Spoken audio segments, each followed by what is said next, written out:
রম্ভ আর ক্রন দুই অসুর ভাই। নিঃসন্তান হয়ে শোকে কাতর তারা ঠিক করলেন দেবতাদের তুষ্ট করবেন। রম্ভ অগ্নিদেবকে খুশি করতে অগ্নিকুণ্ডে প্রবেশ করে তপস্যায় বসল। আর ক্রন ঝিলে অর্ধেক ডুবে বরুণদেবের তপস্যায় মগ্ন হল। কিন্তু দেবরাজ ইন্দ্র সন্দেহ করলেন। তিনি জানতেন বর পেলে এই অসুররা দেবতাদের ক্ষতি করবে, তাই কুমিরের রূপে ঝিলে প্রবেশ করলেন এবং তপস্যারত ক্রুশকে ছিন্ন ভিন্ন করে দিলেন। ভাইয়ের মৃত্যুতে রম্ভ ভেঙে পড়ল, নিজেকে হত্যা করতে উদ্যত হল। কিন্তু তখনই প্রকাশ পেলেন অগ্নিদেব। অগ্নিদেব তাকে থামালেন এবং বললেন, বর চাই। রম্ভ বলল, একটি সন্তান চাই যে ইন্দ্রকে পরাস্ত করবে আর 3 লোক শাসন করবে। অগ্নিদেব ঘোষণা করলেন, যে নারী তোমার প্রেমে পড়বে তার গর্ভেই জন্ম নেবে তোমার সেই সন্তান। এক মহিষ রাক্ষসী রম্ভের প্রেমে পড়ল, বিয়ে হল, কিন্তু শত্রুরা রম্ভকে হত্যা করল।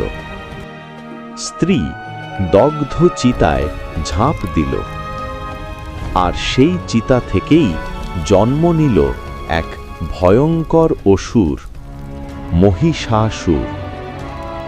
একই চিতা থেকে পুনর্জন্ম নিল রম্ভও, এবার রক্তবীজ নামে। মহিষাসুর কঠিন তপস্যায় ব্রহ্মাকে সন্তুষ্ট করল।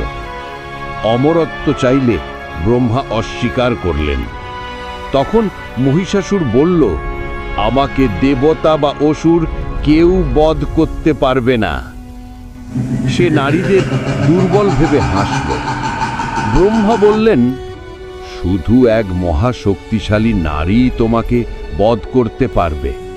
বর পেয়ে মহিষাসুর আরো শক্তি অর্জনে মত্ত হল, এক এক করে পৃথিবী জয় করল। তারপর স্বর্গ আক্রমণ করল। দেবতারা পালালেন, এমনকি বিষ্ণু ও মহাদেবও ব্যর্থ হলেন। ব্রহ্মা ঘোষণা করলেন, শুধুমাত্র দেবী পার্বতী সব শক্তি ধারণ করতে পারবেন। তখন দেবতারা নিজেদের অস্ত্র তাকে দিলেন। মহাদেবের ত্রিশূল, বিষ্ণু সুদর্শন চক্র, ইন্দ্রের বজ্র, সূর্যের ঢাল আর সিংহ, আরও অসংখ্য দেবাস্ত্র। পার্বতী মহাশক্তির রূপ নিলেন। তিনি হলেন দেবী দুর্গা।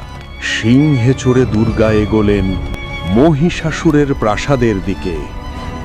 অসংখ্য অসুর সেনা পথ রোধ করল, কিন্তু দেবী কয়েক আঘাতেই সবাইকে ধ্বংস করলেন। মহিষাসুর নিজে যুদ্ধক্ষেত্রে এলো। দেবীর সৌন্দর্য দেখে বিয়ে করার প্রস্তাব দিল। দুর্গা ক্রুদ্ধ হয়ে বললেন, যুদ্ধ করো। 9 দিন ধরে চলল ভয়ঙ্কর যুদ্ধ। কখনো মহিষাসুর অসংখ্য অসুর সৃষ্টি করল, কখনো মহিষ রূপ নিল, কখনো সিংহরূপে প্রতারণা করল।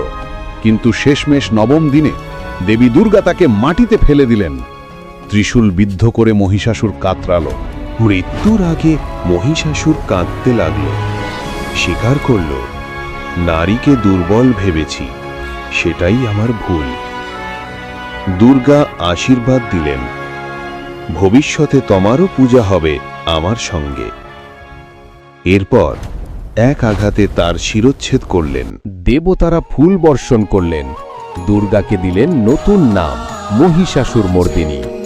এইভাবেই মহাশক্তি দুর্গা অসুর বধ করে 3 লোককে রক্ষা করলেন। আজও দুর্গা পূজায় আমরা সেই মহাশক্তির বন্দনা করি, যিনি প্রমাণ করেছিলেন নারী শক্তি এই বিশ্বের সর্বশ্রেষ্ঠ শক্তি।